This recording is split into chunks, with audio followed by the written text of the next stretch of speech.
Mak TV dalee nag jàmm ci seen émission buzz de la semaine comme ni ñu ko faral di defee saa su ne rek chaque samedi ñu leen di indi li nga xam ne rek moo gënoon fës ci semaine bi waaye du ma ciy wéet benn yoon dama ciy ànd ak sama xarit rek Abou. Ndiémé maa ngi lay nuyu di nuyu ñi nga xamante ne mooy mbokku diaspora bi xam ñu suivre Mak TV Sénégal Mak TV international naa la Mak TV wër na àdduna loolu du ma taay di ko wax toujours di nuyu ñi nga xamante ne tamit ñi nga xamante ne ñu ngi ñuy bëggee chaque jour mooy toujours ñi nga xam ne dañuy aimé suñuy vidéo tout le temps di ñaanal yàlla ñi nga xamante ñu nekk si hôpital yàlla fëgg seen i bopp ñi caabi féete ginnaaw yàlla leen yàlla génne bañ dellu seen i biir kër di ñaan jàmm ak salaam rek si réew mi tamit Ndiémé di la bàyyi nga doxal. waaw comme ni ñu ko faral di defee tous les jours rek di leen jox information bi jëm ci li nga xam ne mooy Covid 19 ñu gën ko xam ci coronavirus.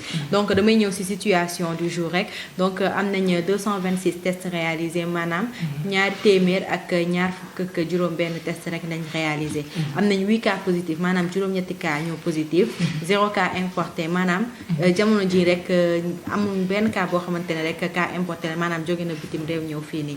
donc am nañ 3 cas contacts suivis maanaam ñetti cas contact suivi 5 cas communautaires maanaam juróomi cas communautaire mu mel ni rek cas communautaire yi ñu gën a bëri dinañ ci ñëwaat léegi am nañ 13 cas guéris par jour maanaam fukk ak ñetti cas rek ñooy wér ba dellu seeni kër par jour am nañ 211 patients guéris au total maanaam bi ñu commencé traité coronavirus bi ba tey rek am nañ ñaari téeméer ak fukk ak benn cas rek nga xamante ne ñoom la ñu faj ba ñu dellu seen kër nekk ci jàmm donc les cas déclarés positifs sont au nombre de 350 maanaam ñetti téeméer ak fukki cas rek ñoo lañ déclaré positif am na ñetti cas décès bu mujj bi rek mooy bu démb bi mu nekkoon cas bu Ziguinchor bi moom moo nekk cas bi nga xam ne rek mooy 3e décès bi donc les patients sous traitement sont au nombre de 135 maanaam téeméer ak fanweer ak juróomi cas rek ñoo nekk instant bi nii sous traitement ñoom lañ nekk di faj nii. waaw Ndiémé di ñaanal ñi nga xamante ne tey si ku ñuy xam ne jàngoro gi naa danga may coronavirus bi di leen ñaanal yàlla na yàlla defal jàmm bu baax xam nga yàlla na yàlla yokku wér bañ dellu seen i biir kër ñi nga xamante ne dalaguñu leen nañu respecté li nga xamante ne ni ministre de la santé mu ngi koy joxe nañu respecté consignes yi bu baax a baax nañu toog seen biir kër yi yaa ngi comprendre nañuy raxasu bu baax tey moytu dem bu bari te resté seen biir kër yi resté chez vous bi yaa ngi comprendre mais dama gis ne li nga xamante ne ni ministre de la santé ñoom matuwaay yi ñu jëloon si li nga xamante mooy cas importé yi ba nga xamante ni ñëwatu fi loolu dañ cee war a jàpp tamit jël li nga xamante mooy cas communautaire yi. mais dafa mel ni population bi jamono ji dafa mel ni respecté wuñu mesures yi nga xamante ne teg nañ ko rek pour li nga xam ne mooy coronavirus bi parce que gis nañ ne cas communautaire yi day yokk de jour en jour chaque jour di nga gis benn cas communautaire bu yokk. dëgg la parce que boo xoolee surtout ñun waa banlieue bi. man ci banlieue bi laa dëkk ñun moom couvre-feu dañ koy dégg mais respecté wuñu ko. parce que da nga gis booy dañuy traîner ba 22h ci mbedd mi dama jàpp ne heure boobu noonu force de l'ordre yi ñorul génn heure boobu noonu wala xaw ma c'est comment mais toujours nañu xam ne feer bu bon la buy rey la. buy gaaw a wàll tamit. yaa ngi comprendre tout le temps nañu moytu. xam nga ku naan la sangul seet sa taar la bëgg tamit yaa ngi comprendre nañu moytu bu baax a baax parce que actuellement boo xoolee li ñu annoncé ci banlieue bi bari na trop. yaa ngi comprendre nañuy respecté suñu bopp. et isa ngi dégg feebar bi am na ñu bari ñoo xam ne gëmuñu ko ñu fa ne ay caaxaan la demal marché ay marché Sandaga wala ay marché Asalem wala ay Petersen. man parfois du ma ko gëm de parfois damay naan feebar bi caaxaan la de. non du caaxaan kii Ndiémé feebar bi luy dal la te luy rey la. yaa ngi comprendre xam nga li problème bi ñun jeunes yi. comme sama genre bi. balaa ngay gëm dara rek day fekk ne mu dal la wala mu dal koo xam ne jege na. yàlla bu mu la dal parce que bés bu ñu dalee béréb bi dootuñu fi ñëwati dañu lay mettre en quarantaine dootuñu liggéeyati yaa ngi comprendre li nga xamante ne mooy ñun jeunes yi xale yi. ñun ñoo war a gën a mën a rester xam nga lu tax dañuy génn mu dal ñu indi ko suñu waajur yi lor leen nag. yaa ngi comprendre. ci kaw loolu sax la démb président Macky Sall def na déclaration ci RFI.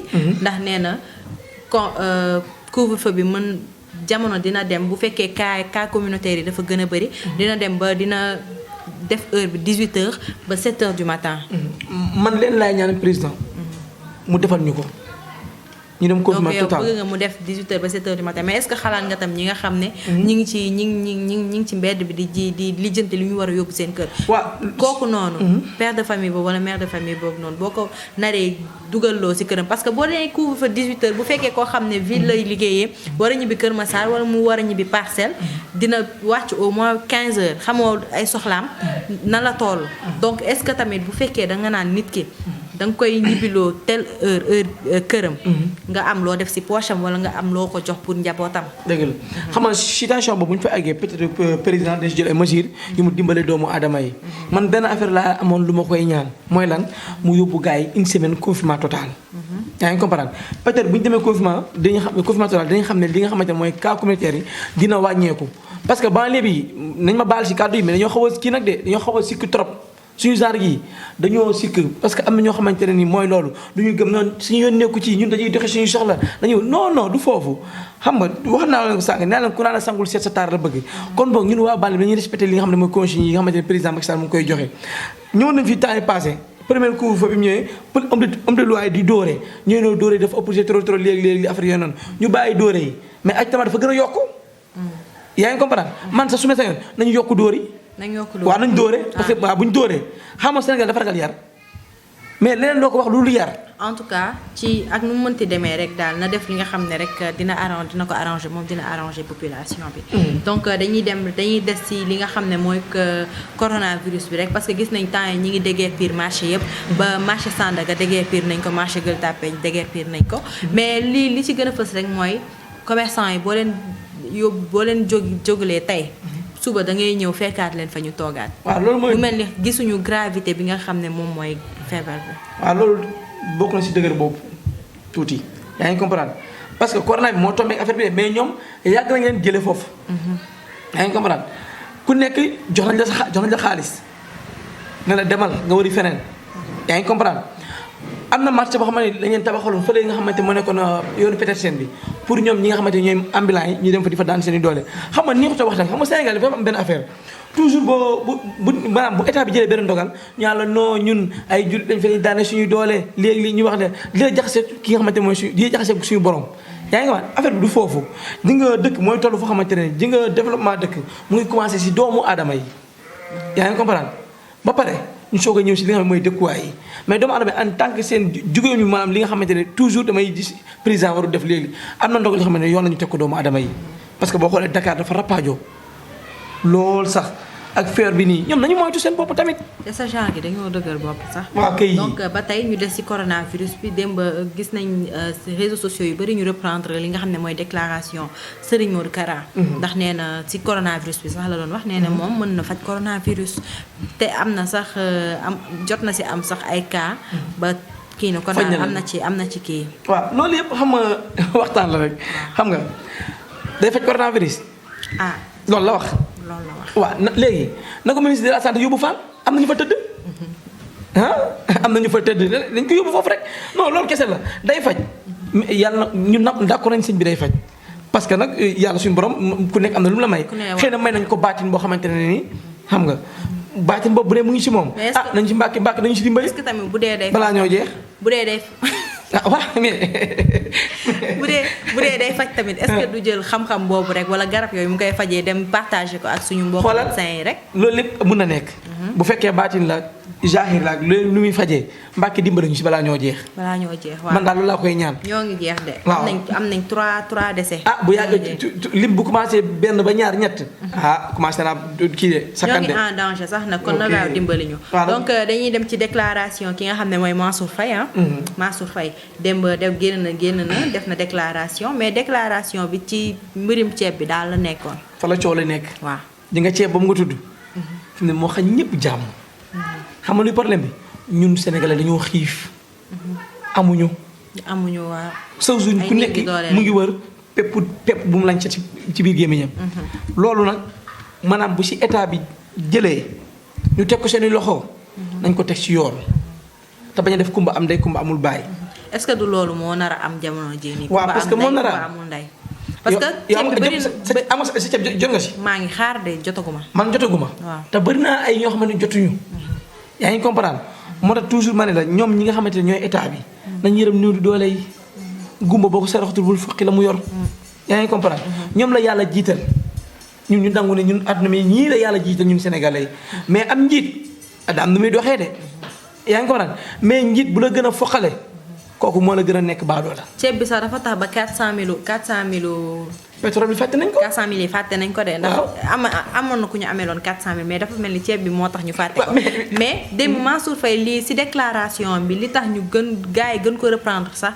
mooy ki nga xamante ne mooy Babacar Fall bu nekk RFM. daf ko posé woon benn question rek ba mu tontu ko. mais Babacar Fall daf ko ne sa leeral yi leerul maanaam li nga wax dara leeru si tegoo ko fenn ba Mansour Faye tamit gis na ci boppam nee na ko boo ma ko waxaatee rek dama lay porter plainte. di nga nit di nga taskatu xibaar sooy wax ak mu wax ko lu leer. bu yóbbu mu yóbbu lu leer. wax bu wérul sax nopp yu koy dégg dañuy wér. waaw kay mais des fois nga gis nit di ngoñam-ngoñamee nga laaj ko question bam du ko arrangé mu bañ cee wax boo ko waxee mu fas kanam ne la noo aw ma ci débat léegi non Mansour Faye dafa tontu ci question bi da see war a wax. parce que ku boot bukki xaji mbaw la moom moo engagé wu ba jël li nga xamante ne mooy mbirum ceeb bi da koy leeral nañ ñi teg ko ci yoon ku ci war a am ci. affaire bi est-ce que du mbirum famille tamit. mais mooy problème bi nag. parce que ku nekk da ngay jéem a jox ñi la neex. yaa ngi comprendre jël mais xoolal dañ jël ceeb yi jox ko chef de quartier bàjjen ñu gox yi ku nekk sa dëkk xam nga lu fay yow si nit xam nga ñu fa nekk yaa ngi comprendre tey di nga gis kër goo xamante dafay dund ëpp lañ fukki doomu aadama nga sàlleen benn saako ceeb ñooy looloo ren am na ñoo xam ne dañu am benn saako ceeb ku ne da ngay nattal pot wala ñaari kilo ñeenti kilo yow xamoo suñu état bi li ñuy def. waaw parce que jamono yi sax gis nañ ci réseaux sociaux yi benn femme. génnoon na ci réseaux sociaux yi sax def benn muusu eau de javel. ak xaaju saabu ndax nee na ñoom seen meeru dëkk dañ leen jox pour ñu dimbali leen. ñu jël saabu yi di ko xaaj jël eau de javel yi def ko ci ay mbuus. xam nga su moo tax mu mel ni rek lu ñu war a dimbalee population bi dañ koy jël def ko ci seen bopp. xam nga du ma bëgg a wax. su ma waxee ñu waxati naa ay mais xoolal xeetu sàcc googu rek. nit maire yi ñu jox doomu aadama yi loo xam ne pour ñu dimbalee ko non man loolu yëg naa ko nag. maa ko doon dégg de parce que am benn ñoom seen biir communication maa ngi dégg ñu ne même li nga xam ne kër gu ne benn kii la ñuy jox benn kii potu sel bu ndaw la ñuy jox xaaj saabu bi si digg bi jël eau de javel defal si mbuus. mais xoolal nga mel ne kuy may ay ñu motut wala kuy may ñoo xamante ne non mooy loolu. loolu matul sax benn nit. non matul benn nit. voilà mais loolu du yoon suñu réew mi tamit. du yoon ñu ngi reetaan suñu bopp waay. donc dañuy des ci réseaux sociaux yi rek gis nañ temps yi fausse information yi bëri na ñu gën ko xam ci intox donc Golbert Diagne. yàlla na ko yàlla yërëm defoon nañ ko benn information bu wax ne rek dafa génn àdduna. donc démb rek dañoo seetlu ne Boy Bambara lañ jël rek. ne dafa génn àdduna. waaw mu nekk loo xam ne lu ñaaw. xam nga toujours di wax li nga xamante ne mooy taskatu xibaar yi. dañuy génne ay xibaar yu wér. parce que nit ki tamit nga jékki-jékki rey ko te deewut nekk na lu ñaaw tamit. parce que liggéey bi naan la liggéeyu malaaka la. yaa ngi comprendre di la wax rek mais bul xam ñu koy déglu. mu mel ni njëkkante information bi. mais est-ce que jar na ko jaru ko. doomu adama bul njëkkante benn information.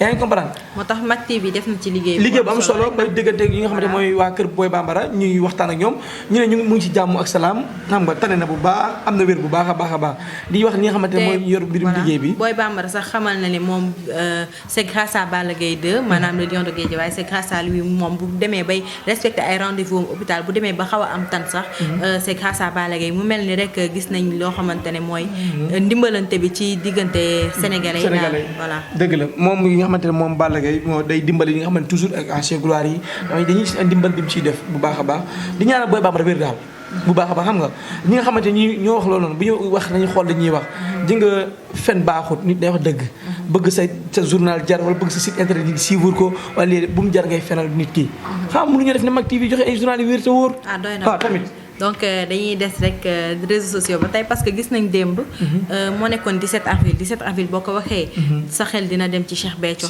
boo ko waxee sa xel dina dem ci Serigne Saliou maanaam 17 avril mu nekk date bu mémorable boo xamante ne ci la Serigne Béthio rek njëkk gisante ki nga xam ne mooy Serigne Saliou di ñaanal ki nga xamante ne mooy Cheikh bi yàlla yokk ay leeram suuf woyof ci kawam seen gisante bi ñu gisante woon fi nga xamante mooy le 17 avril yàlla ñu koy gisante biir àjjana yàlla na ko Serigne Saliou dalal sa àjjana firdawsi yi yàlla na ko Serigne Saliou teeroo kafe ga am barke ga amiin teg ko sa roon xëy ga amiin di ko ñaanal jàmm xam nga di ñaanal ñi nga xamante ne mooy cantaakuun yi yàlla na yàlla defal jàmm ñoom ñëpp mu mel ni démb moo nekkoon premier 17 avril rek bi cantaakuun yi doon màggal te Cheikh Béthio nekkul seen wet nekkul loo xamante ne mu tombeek tamit li nga xamante ne mooy pandémie bi moo tax ñoom def nañ ko ci li nga xamante ne anam yi nga xam ne état bi teg na ko ndax nee na regroupement lay bañ ku nekk toog nga sa kër sante ko yàlla ñaanal ci ki nga xam ne mooy Cheikh Béthio xamoo àdduna bi bu ñu meloon ne cantaakoon bala situation yi réglé wu na xamul tax dañoo dégg civilisé. dégg ndigal daal. dégg ndigal di dox si waaw duñu tooñ duñu perturbé benn doomu aadama foo leen fekk seen diggante ak seen sëriñ moo leen jaral lu ne. jàmm yàlla moo leen soxal mais di leen ñaanal ki nga xamante ne mooy Serigne Saliou Gueule Tapée yàlla na ko yàlla yeggal yoon wi. yaa nga yaa woyofal ko yoon bu baax a baax. ñi nga xamante ni mooy taalibe yi li ñuy wut ci moom yàlla ñu ko am ci moom. di ko ñaanal yàlla na fi nekk ba raw ay atu baayam yi fi dundoon. di ko ñaanal daal bu baax a baax daal. donc dañuy dem fi nga xam ne rek mooy stade ñu dem defi sport tuuti. ndax mercato bi ubbi na. bi nag moom Kalidou Koulibaly moo nekk di def buzz parce que instant bi ni Manchester United. ak PSG ñi ngi nekk di ko xëccoo bu baax. waaw di wax tamit loolu tamit toujours Kalidou Koulibaly na xool fu ko gën a arrangé rek. waaw boo xoolee ñun joueur sénégalais yi am nañ chance di football ci club anglais yi. yaa ngi comprendre kon moom. yàlla ko yàlla defal jàmm rek. ndax prochaine saison bi moom ñi ngi xool. kenn xamul ndax PSG lay nekk. wala Manchester lay nekk waaye xam naa ne daal dina dem club bi nga xam ne rek. moo koy arrangé daal waaw ci la millions yi di gën a bëri daal ñu gën a fayeeku. ok waaw donc yaakaar naa ne lu neex du doy dañuy ñëwaat rek ci li nga xam ne mooy cas communautaire yi ndax bëri na torop donc dañuy rappeler sénégalais yi rek ñu jël li nga xam te ne mooy mesures yi. ñuy bañ a saafonte bàyyi saafonte bi di raxasu di jël gel antiseptique yi di ko def seeni loxo. bu ñu amee gel yu ndaw yi sax ñu koy yóbbaale donc di respecter couvre-feu bi tamit balaa ñuy yóbbu confinement total parce que confinement total bu ñu ko yóbbee sama genre bi duñ ma arrangé. man moom bëgg naa ñu yóbbu confinement total. xam nga tam bu ñu yóbbu ñu confinement total non yëf yi parce que dafa commencé maanaam bay. te mbay mu bu ñoree du baax. ku ci sàq ku ne wàcc bi liggéey. yaa ngi comprendre maanaam ñun nañ dem confinement total rek. waaw même bu nekkee benn 5 jours. nañu ko président defal xamul tax cas communautaire xam leen kese moo ko indi jaxasoo ko bari. jaxasoo bi la ñuy bañ sax. donc di leen rappeler aussi que temps yi artistes yëpp ñu ngi Instagram à partir de 18h. ba jëm fajar ñëpp a ngi Instagram di bégal seeni fans bu dee.